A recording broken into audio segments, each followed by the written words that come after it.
to Girl Crush Country, where we are obsessed with women in country music. I'm Jess Wright in Nashville, Tennessee. And this week's guest is very young, but already writing with legends and putting out music so good you'd never guess how new she is at this. Hey, Hadlie Jo. Hi, how are you? I'm good. I'm going to admit a smidge of disappointment. Uh-oh, okay. Because I heard you were bringing your dog Lucy in. Well, yes, but my parents are in town, and I was like, well, she can just stay in the car with them in a little bit and then pick me back up. Okay, fair enough. But she's a service dog, right? She is. She's my medical alert dog, and I've had her for 6.5 years, and she's my little sidekick, and she was actually on the news this morning with me, which was really fun. But, yeah, she's great. You have her because you have something called, I'm gonna say it. Okay. Hypogammaglobulinemia. With an antibody deficiency. You got it on the first try. Excellent. What is it? So basically, I was born without major components of my immune system, and so I cannot fight off illnesses and infections. I have the immune system of a NICU baby. So I take plasma treatments every week, once a week. I was trained how to do it when I was 8 years old. Been doing it for 10 years now. And so that works as my prosthetic immune system. And so that way I can be around crowds and what have you, not worry about getting sick. I was going to ask about crowds and if that complicates things a little bit. Sometimes. If it's really during sick season, I'm like, okay, I'll give you a rub on the elbow or something. Like, let's take a picture kind of from a distance. But mainly, thankfully, my doctors and I have been able to keep everything very consistent and very easy, and so I don't really have to worry about it, but yeah. And what does Lucy alert you to? So from the plasma treatments, I get migraines sometimes, and they'll be so bad to where I'll forget who I am or where I'm at, and so she can alert an hour to 2 hours up before a migraine hits. Wow. And so I can take some medicine and it'll either hit like a normal headache or it won't hit at all. That's amazing. Mm-hmm. We don't deserve dogs. No, we don't. And let me tell you something. I know the rules around, medical alert dogs and other types of working dogs. It's not okay to pet them while they're working. And honestly, like, if you don't know the person, it's not okay to pet a dog without the owner's permission regardless. Right. But when I see them, it is so hard not to. Mm-hmm. I see them at, the grocery store, and I'll be like, "Hi, puppy." Uh-huh. I don't say it loud enough that they can hear me. Right. But to myself, "Hi, puppy." They're so cute. How do you handle dog lovers who either don't know or don't care that rule exists? It kind of kills my soul to tell people no sometimes, because I am a dog lover myself, so I understand how hard it is to resist. But sometimes, people do just straight up look you in the eye and then pet her anyways. And I'm like, she is working. You are distracting her. I could have a spell right now and she wouldn't even know it because you're distracting her. Like, please go away. But thankfully, I haven't had too many of those issues and scenarios. So I'm very grateful for that. But there are a few little ornery people sometimes. Don't I know it? Yeah. My dad had a seeing eye dog, so I know it's the same thing. Yes, absolutely. But you were able to get out and do stuff for CMA Fest? Yes, I was. That? It was so fun. I had 3 shows. I played at the Gibson Garage, now representing Gibson guitars. So I'm a Gibson artist now, which is super cool. And I played Martin's Barbecue, which was also truly so fun, with Louisiana country music. And then I played the basement in Nash. And so I had never been to the basement before because I can't get in. So it was cool getting to experience that and being on the first time being on stage. And it was super cool getting to experience CMA Fest because last year was my first one to ever go to. And then I had 3 shows this year. Oh, that's awesome. Really awesome. And you couldn't get into the basement because you're 18. Correct. They won't let me in. I read this blurb about you in Music Row magazine that said you started writing songs during COVID. Mm-hmm. And listen, the math is mathing, but I'm old. So that being 6 years ago and you being 12 makes my joints hurt. I think my hair went a little more gray reading that. But you just graduated from college last year. Yes. And at a place with a little bit of country music legacy. Yes, it's super cool. South Plains College in Levelland, Texas. Leanne Womack went there. Hadlie Maines went there. Some of Ricochet's band members have gone there. Country artists from Texas, such as Randall King, Jared Neiman. I mean, we have a really cool history in both bluegrass and country music, and I was super grateful to be a part of that. I actually got a banjo scholarship when I was 15 to go there, and so I went on that, and then I majored in voice. So that's what my degree is in. And then you graduated and immediately moved to Nashville. Yes. Did I see right that you spent your first night here sheltering from a tornado? Yes, I did. That's a fine welcome. Oh, yes. I spent the night in the bathtub. And I was like, well, you know, it's a plus side for me either way, because I'll get to go up to heaven or I'll get to spend another day here. So either way is good with me. That's a great attitude. How much did you know coming in about how the music business, or I guess less the music business and more the gatekeepers, the radio, the playlisters, work against women in country music? How prepared were you for that? I had heard a little bit about it, and I was like, oh, maybe, you know, people are being dramatic. But then when I started getting into, like, some of the local radio stations and stuff around where I'm from, it was very much male-dominated. And I was like, okay, you know, I see they're not being dramatic. And I just really make it a point, okay, I'm going to get this played somehow or another. And I've actually been told before, you're too polished. And I said, thank you. I appreciate it because I want to be polished. What does that even mean? So whatever that happens to mean, apparently I'm too polished. But I really just am trying to incorporate women in a lot of the things that I do, like upcoming shows. I'm trying to get some of my special guests, young female up-and-coming friends to come play with me. We're trying to do collaborations via social media. We're just trying to bring back women in country music because some of my big influences were Dolly and Emmylou and Patty, and they all like work together. And I just feel like at some point something got disconnected, and it was like, okay, well now you're competition. I'm like, it doesn't have to be. We're all here for a reason. We all share this love of music, and everybody's different. So why does it have to be competition? There's space for everybody. So I'm really just trying to bring that back. And why isn't it considered competition for men? I don't know.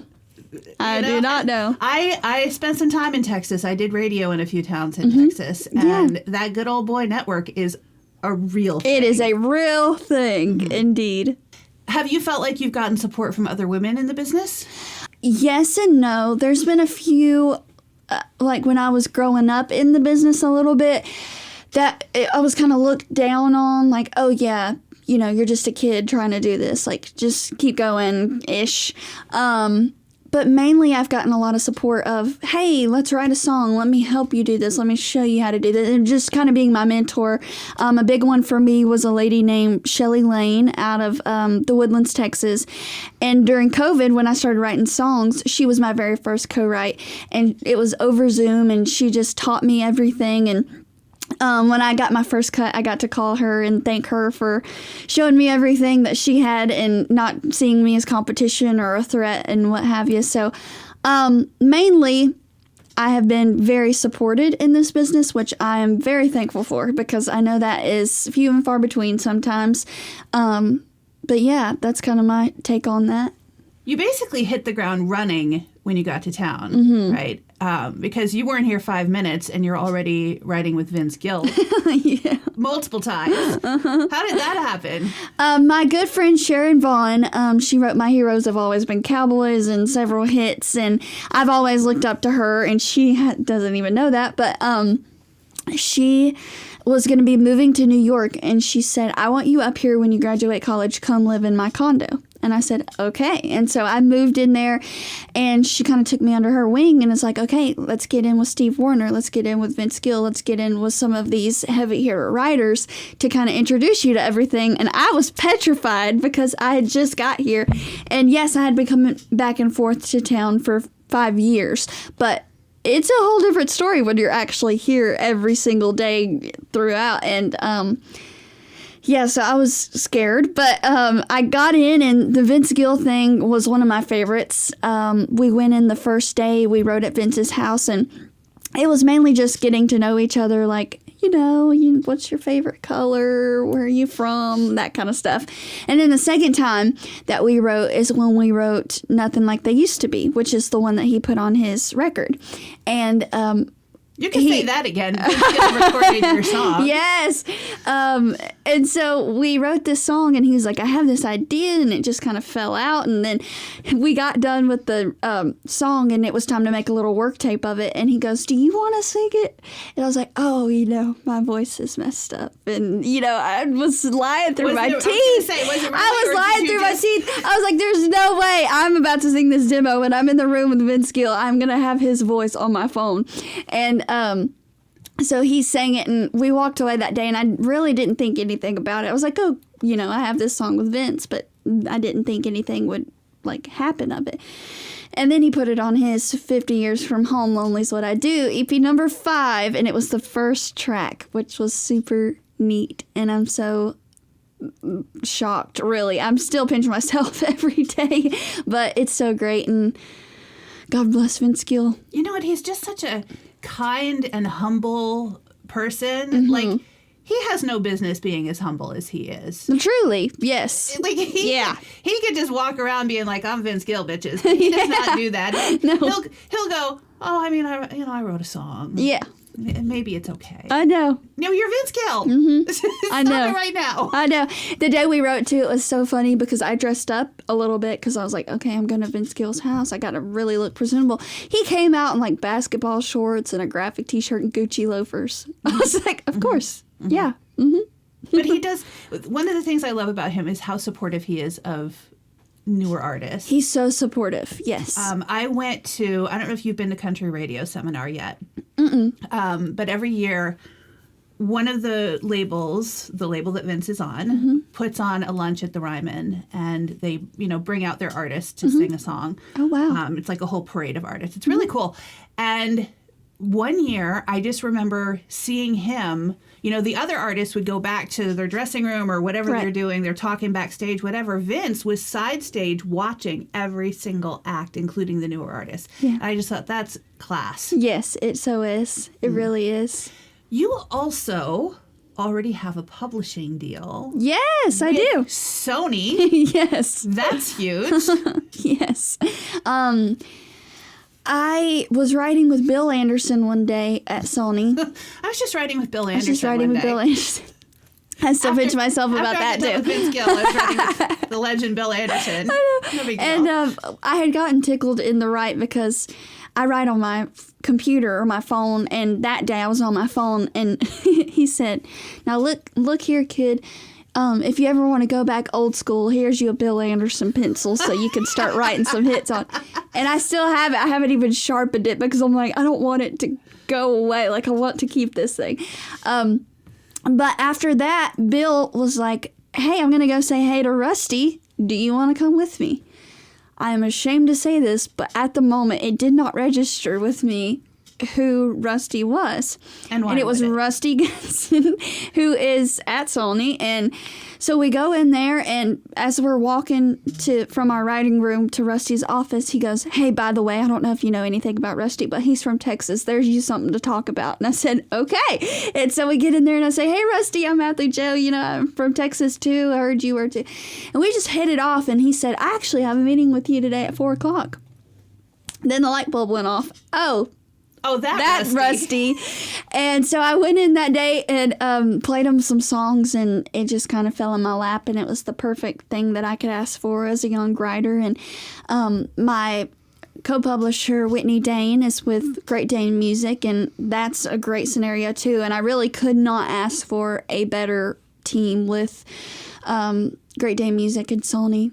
Especially for a first deal. That is a great deal in general, but for the first deal, too, it's crazy. And that's got to set you up for some amazing co-writes. Yes. In addition to Vince Gill and Bill Anderson. Right. It does. I get to write with a lot of older writers. I get to write with a lot of newer writers, and I just kind of make my rounds every day and go see everybody. And still just trying to get to know everybody because it is a big office and there's a lot of people that make that machine run. So, yeah.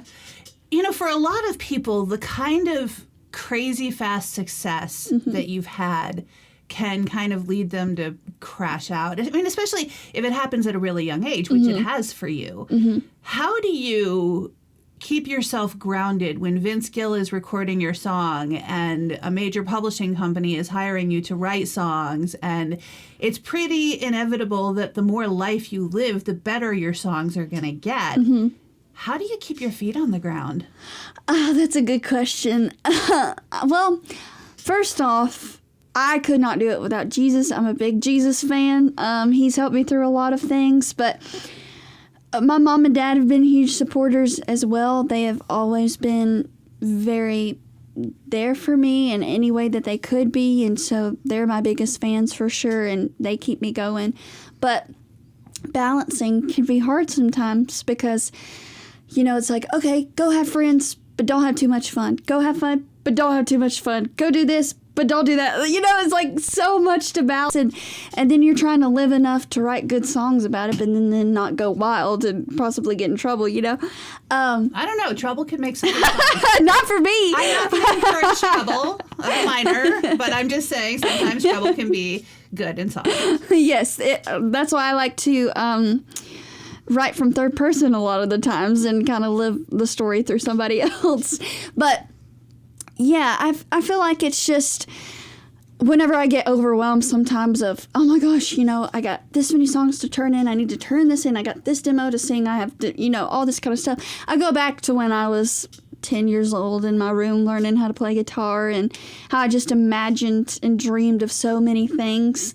And I go back to that moment. I'm like, I'm literally in the shoes that I wanted to be in and I couldn't wait to be in. So I just try and soak up every single moment that I can. And then I just take a deep breath and go on with life.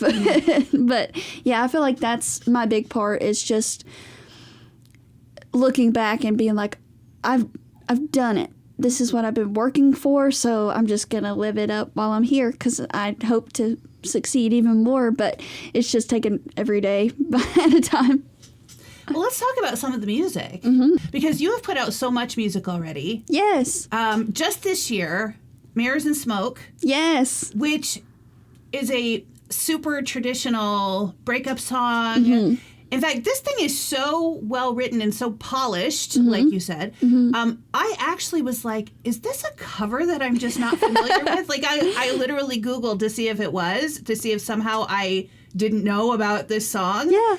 And then I looked at the credits and was like, oh no, she wrote it. Oh, that's so great. That makes me so happy. Well, it's true though. Like, it is such a polished, traditional sounding song. Thank you. That was our goal when I got in the writer's room with Shane Miner and Jimmy Melton. It was like, okay, we need like a hardcore country song that we can get people out on the dance floor that feels so traditional and takes people back to wondering if it is a cover. That was really our thought process.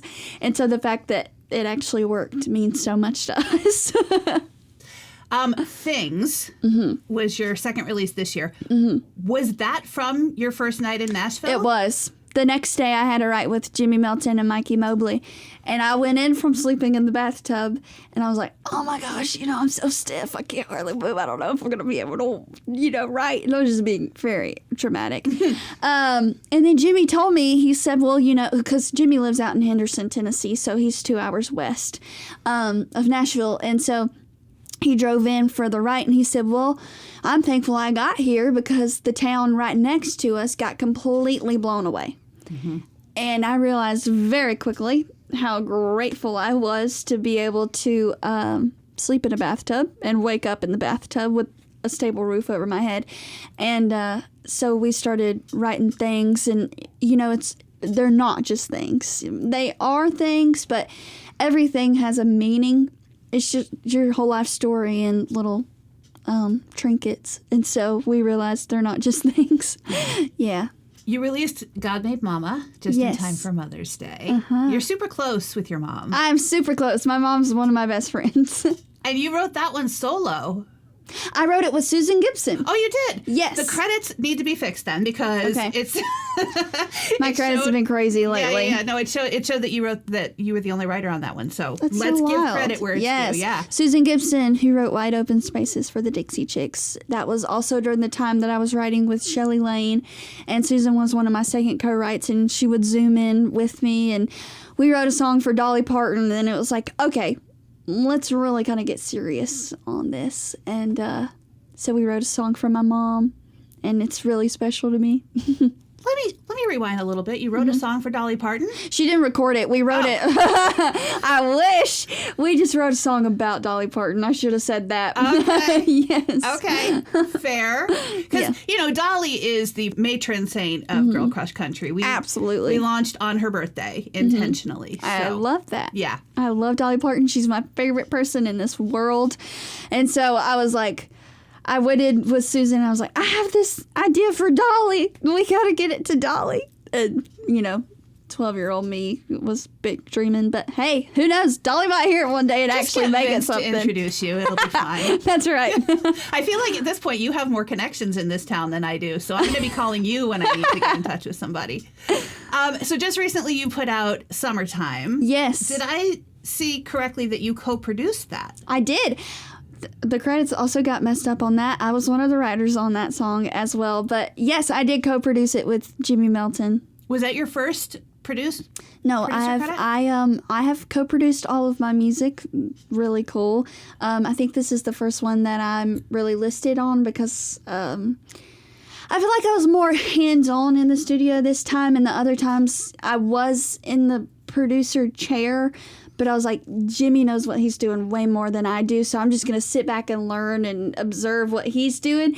And then this project, he was like, okay, you step up, you speak your mind, you help with charts, you do all this stuff. And it was like, okay, I've kind of earned my right to be on the credits this time. So, but I find it really cool that from just the process of learning to actually stepping up and doing the job is like two totally different things, which is really neat. But yeah, so that's super cool. Well, where did the song come from? How did you come up with that? My friend Grayson May, he came in one day to me and Jimmy, and he said, hey, I've got this idea called Miss Georgia's Peaches. And we got to thinking about it, and it was really just talking about home, and he missed Miss Georgia's peaches, like, this kind of stuff. And we got to thinking about it, and we was like, what if we just put the whole summertime image and feeling into this song and just call it Summertime? And Grayson's like, yeah, that's fine with me. And so secretly sometimes we still call it the Georgia Peach song. But yeah, that's how that came about. It was all Grayson. I cannot take any credit for that. But my favorite line I've ever written is in that song, and I'm very proud of that. But yeah, it's a super cool song, and I was grateful to be in the room with those two guys. What's next? I know you put out an EP last year called First Chapter. Yes. What's the next chapter? We're trying to figure that out right now. We have some things in the works. We're trying to get some songs done. We're kind of entering a new chapter of songs. And so it's like, okay, well, I'm here in Nashville now. I'm 18 years old. I'm done with school. Who is this Hadlie Joe? Because all of the previous songs have been in school, living in Texas, all that. So now it's just kind of figuring out what's next. But we have a cool little musical project coming up soon. I have some upcoming shows. We're just kind of trying to make my name known around town and play with some really heavy hitter musicians that I've always looked up to. And I'm just trying to make some many fans and friends as possible. I saw that you were hoping to work with the Seacrest Foundation and Musicians on Call. Yes. And that you wanted to normalize working around people with illnesses and special needs. Yes, I have been able to go in and sing for Musicians on Call with my friend Shane, and he's taken me around, and that's been such... It's hard to describe in words because of all the family you get to meet and seeing every room as a different story, truly. And for people who don't know, Musicians on Call is where you go to hospitals and you perform and talk to patients. Yes. And sometimes, for me personally, I have performed at the hospice centers. And so sometimes it's that can you be go heavy. in. Yes, sometimes you go in and the patient's fully aware of what's happening, and they'll even request a song for me to play. And then sometimes you're playing songs just for the family as their family members kind of going through a journey of emotions and stuff. And so, yeah, but it's really interesting and really cool to see how music still travels through to people, either if they're aware or not, and how every song is different. And I find that when I sing If I Needed You by Don Williams and Emmylou Harris, you know, the Townes Van Sant song, that it kind of works for every single situation. And I had a husband one time of a lady that was a patient, and he pulled me out in the hallway and he said that he was a musician himself. He said, I've played that song in cover bands my whole life, but being in this situation, I hear the words totally different. And I just started crying. I was like, oh my gosh, you're so right. Like, I did not even think about it. And so that's kind of my go-to song to do that now. But being a part of the Musicians on Call is such a blessing, and I'm so grateful to be a part of that program. How do you get through that song knowing, or really any song, knowing that you're, stirring up emotions for these people who are going through a really hard thing? I really don't know. I feel like I just kind of have to go in and put shades on sometimes and just close my eyes and sing and not picture the situation, because I will start crying. And I'm not a crier, but seeing that whole situation sometimes can pull on your heartstrings. But sometimes, too, it's easier if the family is...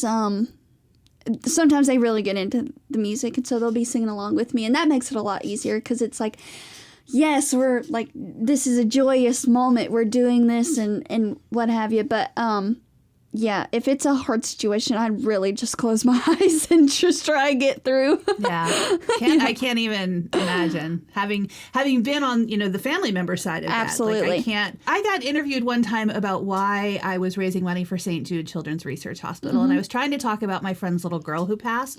I can't do it. I can't tell the story without crying a little bit. Yeah, I understand that. Yeah. I understand it. But it's really good work that you're doing, and I hope that you continue that. It's really important. Thank you. Hadlie Jo, thank you so much for coming by. Thank you for having me. I have been such a pleasure to be here with you today, and thanks for having me on your wonderful show. Yeah, it's been really great getting to know you. And of course, we've got Summertime on the Girl Crush Country Spotify and Pandora playlists. If you want to join the mission to elevate the voices of women in country music, it's so easy. You just subscribe to the channel. You can share the videos. You can follow us on all the socials, wear the merch, and get the newsletter when you sign up at girlcrushcountry.com.